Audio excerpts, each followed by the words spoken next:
السلام عليكم ورحمة الله وبركاته. النهاردة هنعمل مع بعض قوطة بالثوم وان شاء الله عجة، وهوريكم القوطة بالثوم بس تكون مستوية مش نية زي ما احنا متعودين عليه. ده ثوم انا هرساه او في الجرن، يعني اي حاجة دقة مش اشكال.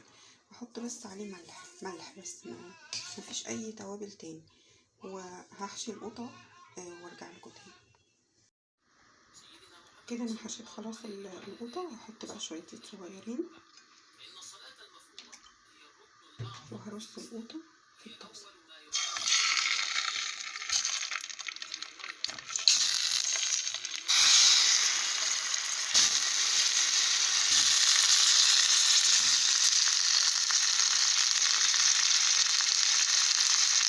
نيجي بقى على شوية خل صغيرين قوي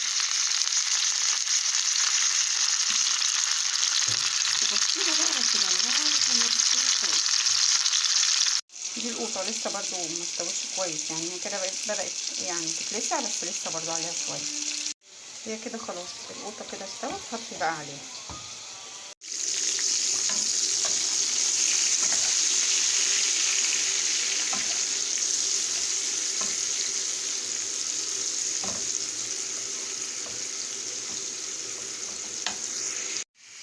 كده حلوة البصلة دبلت، عشان لو استوت اكتر من كده العجة بتبقى تقيلة كده كويسة اوي. هصفيها بقى واخد الزيت بتاعها ده عشان هو ده اللي هعمل فيه العجة. هصفي البصل واحطها على بقية المكونات.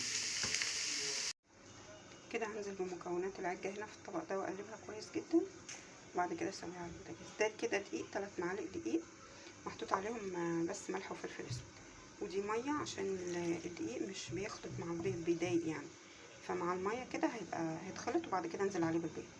كده نزلت بالخضره على الدقيق. بعد كده دلوقتي هنزل بالبصله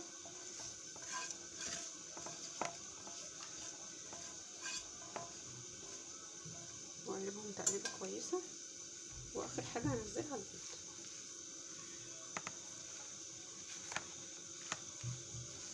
من غير بيكنج باودر، دي ملح وفلفل بس من غير بيكنج باودر.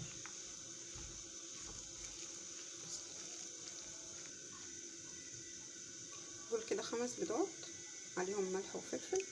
هقلبهم بقى مع بقيه المكونات.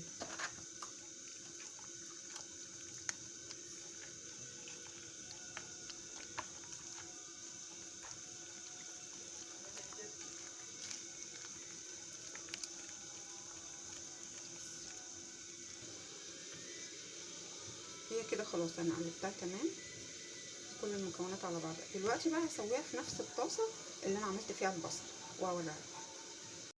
دلوقتي هنزل بالزيت اللي كنت محمره فيه البصله وشلته.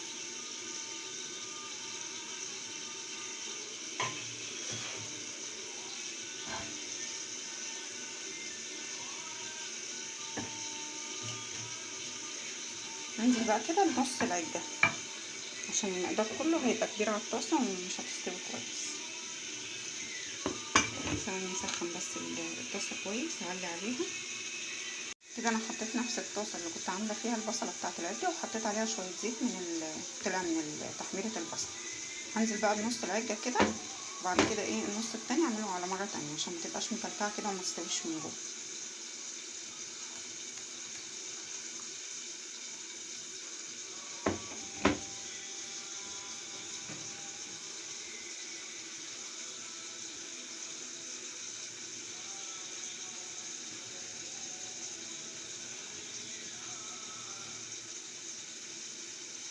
وخليها بقى على نار وسط، ولا هي عالية ولا هي واطية، واغطيها وارجع لكم اوريكم اتعملت ازاي. كده لسه عليها شويه، لما الحروف بتاعتها من كل النواحي كده تتلون يبقى نقلبها. كده هي استوت. هقلبها بقى.